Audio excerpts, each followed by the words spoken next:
Internet के इस युग में लोग असलियत को पहचानना भूल गए हैं और उनके लिए सोशल मीडिया के लाइक्स और कमेंट्स ही उनकी लाइफ का एक इम्पॉर्टेंट हिस्सा बन चुके हैं। और इसे पाने के लिए लोग किस हद तक जा सकते हैं, ये आपको आज की इस हमारी कहानी में पता चलेगा। Warning, welcome to horrorland. अगर आप पहली बार इस चैनल पर आए हैं तो चैनल को सब्सक्राइब करके जरूर जाना। मूवी की शुरुआत में एक अंधेरे घर में एक औरत को टेबल पर बांध कर रखा गया था और हैमर लेकर एक मास्क पहने आदमी उसके पास में आता है और उसे बेरहमी से मार डालता है। लेकिन वहाँ पे एक और आदमी था जो कि दीवार के होल से ये सब कुछ देख रहा था। अब अगले दिन दूसरे टाउन में एलिसा नाम की एक लड़की दिखाई देती है और एलिसा को बार बार बहुत ज़्यादा उल्टियाँ हो रही थी। उसकी माँ उसे फ़ोन पर हॉस्पिटल जाने की सलाह देती है और एलिसा अपनी माँ को थैंक यू बोलकर फ़ोन काट देती है। कुछ समय बीतता है और वहाँ पर फेब्रिजियो, सोफिया, मार्क और रिकार्डो आते हैं। एलिसा उनकी गाड़ी में बैठ जाती है और वो सब अपनी अपनी मंजिल पर जाने वाले थे।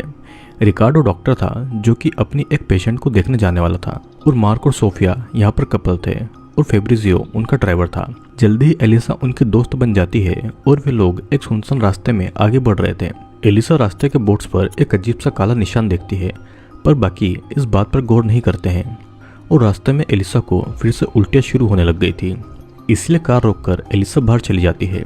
फिर नशे में होने के बावजूद मार्क गाड़ी चलाता है और रात को गाड़ी चलाते टाइम मार्क को बहुत नींद आ रही थी। वो म्यूजिक चलाकर किसी तरह अपनी नींद को काबू किए हुआ था और फेब्रिजियो भी उसके साथ में ड्रिंक करके उससे बात कर रहा था। तभी रोड के बीच में अचानक उनको एक गोट दिखाई देती है और गोट को बचाने के चक्कर में मार्क गाड़ी को रोड के दूसरी तरफ घुमा देता है और उनकी गाड़ी का एक्सीडेंट हो जाता है। सुबह एलिसा मार्क को बहुत ही बुरी जख्मी हालत में पाती है और मदद के लिए एम्बुलेंस को कॉल लगाती है पर उस जगह पर नेटवर्क नहीं था।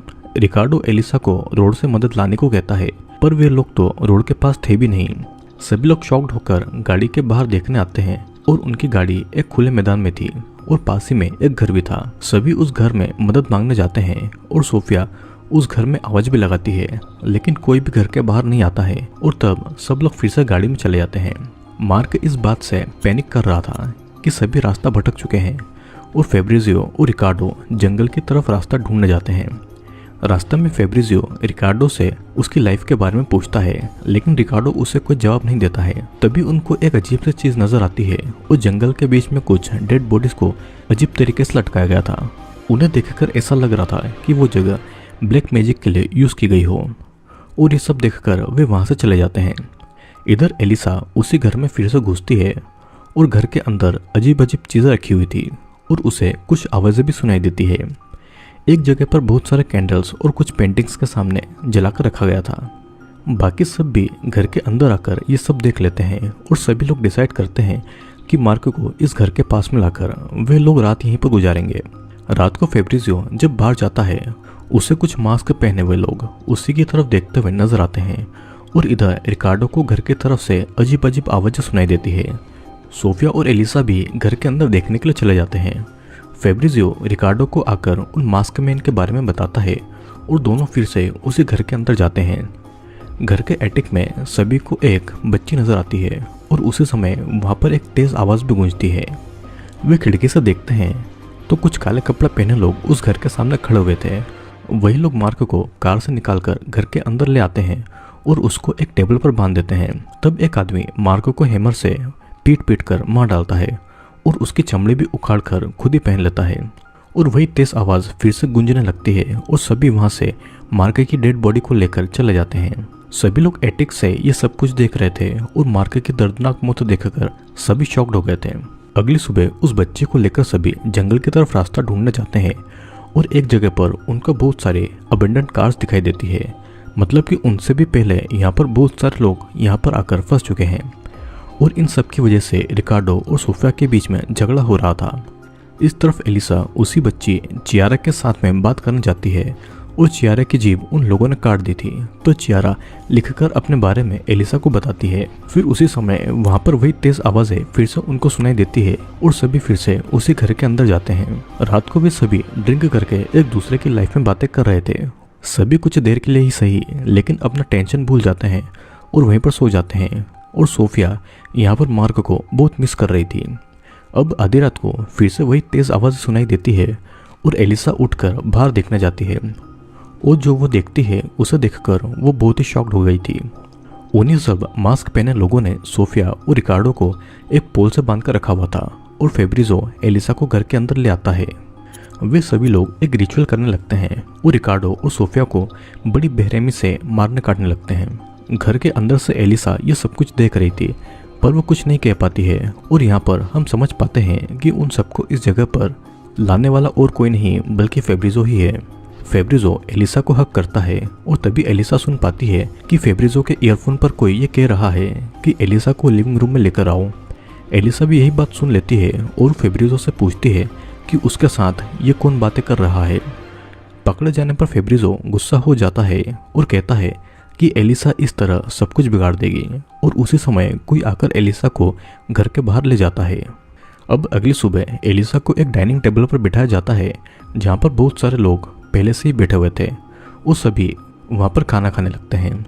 ये सब देखकर एलिसा रो रही थी और एक आदमी एलिसा को कंफर्ट करता है और फिर वो आदमी एक कार में बैठकर वहाँ से निकल जाता है। कुछ टाइम बाद एलिसा को एक रूम में लाकर रख देते हैं और वहाँ पर सीसीटीवी कैमरा की फुटेजेस चल रही थी। ये सीसीटीवी उस घर में हर तरफ लगे हुए थे और उसी समय फेब्रिजो एलिसा को वीडियो कॉल करता है और हमें पता लगता है कि फेब्रिजो इतने टाइम से एक डार्क वेब के लिए मूवी बना रहा है और इस मूवी के चलते उसने बहुत लोगों को बिना वजह बेरहमी से मार दिया है क्योंकि यह सब कुछ उसके व्यूवर्स की एक डिमांड थी। एलिसा सब कुछ जानकर हंसती भी है और रोती भी है और इन सब के चलते उसके सारे दोस्त मारे गए थे। कॉल कट हो जाने के बाद में एलिसा अपने हाथ को किसी तरह आज़ाद करती है। एलिसा के हाथों को उन लोगों ने उसी चेयर पर ठोक दिया था और फिर वो उस घर से बाहर आती है। अब एक वैन में एलिसा चियारा और फेब्रिजो को बात करते सुनती है और असल में चियारा की जीभ भी सही सलामत थी, वो भी इन लोगों के साथ में मिली हुई है। और ये सब देखकर गुस्से में एलिसा चियारा को गोली मार देती है। फेब्रिजो अपनी जान बचाने के लिए भागता है लेकिन एलिसा उससे भी गोली मार देती है और कैमरा को ऑफ कर देती है। एलिसा जंगल में चलने लगती है और तभी उसे एक बच्चा नजर आता है और वो उस बच्चे का पीछा करके एक बीच तक आ जाती है जहाँ पर सभी लोग एलिसा का वीडियो निकालने लगते हैं। फिर एलिसा समंदर के अंदर चली जाती है और वहाँ का कोई भी आदमी उसे नहीं रोकता है। इन सारी चीज़ों को बहुत सारे लोग अपने कंप्यूटर पर डार्क वेब के जरिए देख रहे थे और फेब्रिजो की इस मूवी का नाम था ब्लड फ्लिक्स और ये मूवी यहीं पर एंड हो जाती है। दोस्तों फेब्रिजो और बाकी सब लोग डार्क वेब पर फिल्में बनाने का काम करते थे।